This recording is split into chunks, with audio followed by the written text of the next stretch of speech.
We all deal with pressure. But what happens when that pressure isn't just coming from the outside world, but also from inside our own communities? Well, today we're going to crack open a timeless playbook for that exact kind of crisis. And to do that, we're going to look at two ancient letters from one of Christianity's most foundational figures, the Apostle Peter. Now, these weren't written during some peaceful, quiet time. No, they were forged right in the middle of a crisis, and they offer this incredible playbook for resilience. But before we can really get into the letters, we have to get to know the man who wrote them. So let's start with the journey of Simon Peter, because his story is what gives these letters their weight. So Simon Peter. You definitely remember him from the Gospels, a huge figure. He wrote these letters much later in his life, and you can really feel that. These aren't just, abstract theological essays. They're filled with this mature, pastoral heart that was shaped by decades of real-life experience and, even failure and restoration. And that is absolutely the key here. His writing wasn't abstract. It was urgent. These were messages to real people who were dealing with real hardship, persecution, and some really confusing false teachings. He was basically tackling two totally different kinds of crises that were threatening the early church. Okay, so this brings us to the core of it all, this really interesting split between his two letters. Peter wrote two very different messages because he was confronting two very different dangers. And this comparison really lays it all out for us. You've got 1 Peter on one side, which was all about dealing with external hostility. Think persecution. It's a letter of encouragement. But then you have 2 Peter, and the threat has shifted. It's now internal, deception from within. So the purpose changes from encouragement to a pretty stark warning. All right, let's start with 1 Peter. Let's dig into that first thread, the external one. The big question here is, how do you hold on to hope when it feels like the whole world is against you?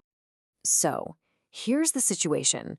These early Christians, scattered across what's now modern-day Turkey, were basically seen as weird outsiders. Their refusal to worship Roman gods, their whole different way of life, it made them a target. We're talking suspicion, slander, and in some cases, straight-up persecution. So, Peter lays out this amazing 3-part game plan for them. First, he tells them to completely reframe their suffering. This isn't meaningless pain, he says. It's a process that's actually refining your faith, like fire purifies gold.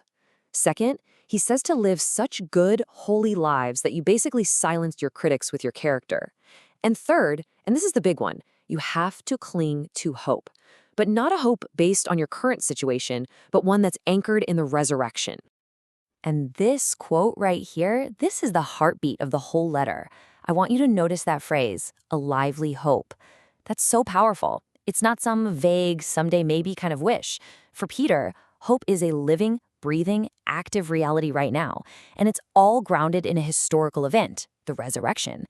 That was their rock, their security, no matter what was happening around them. Okay, so now let's shift gears and look at 2 Peter because the entire landscape changes. The danger is no longer an army outside the gates. The threat is now inside the walls. It's become a war of ideas. And this, in some ways, was even scarier. It was a more subtle threat, but Peter saw it as way more destructive to the core of the faith. You had these false teachers sneaking into the community, twisting the message, encouraging immorality, and just sowing division everywhere. So Peter's strategy here is totally different. It's not about hunkering down and enduring. It's about arming up both spiritually and intellectually. First, he says you have to actively grow in knowledge. That's your shield against deception.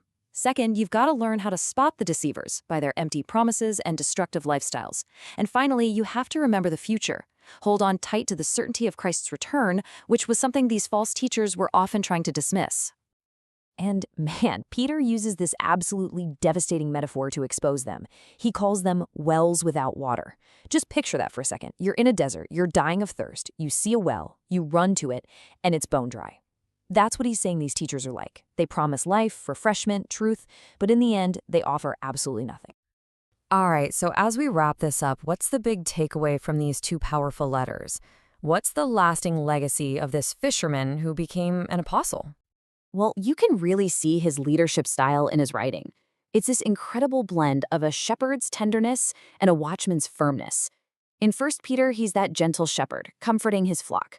But in 2 Peter, he's the vigilant watchman on the wall, sounding the alarm. He could comfort his people, but he could also fiercely protect them. And beyond his leadership, his letters give us some really foundational ideas in Christian theology. I mean, look at this. He talks about soteriology. That's just a fancy word for the study of salvation, and he makes it clear it's a gift. He shapes ecclesiology, the idea of the church, by calling believers this amazing royal priesthood. He weighs in on eschatology, or the end times, confirming Christ will return. And he defines sanctification, the process of becoming holy, not as some optional extra, but as a totally essential part of faith. So, in the end, these letters are so much more than just historical documents. They really are a timeless blueprint for a resilient faith. They call for this balanced life of hope when you're suffering, holiness when you're facing hostility, and just plain steadfastness when everything feels confusing. And that brings it right back to us, doesn't it? Peter's ancient wisdom is still incredibly relevant. Our world is just as full of external pressure and internal noise. So his question echoes down to us today with real urgency. In the middle of all of it, where are you finding your lively hope?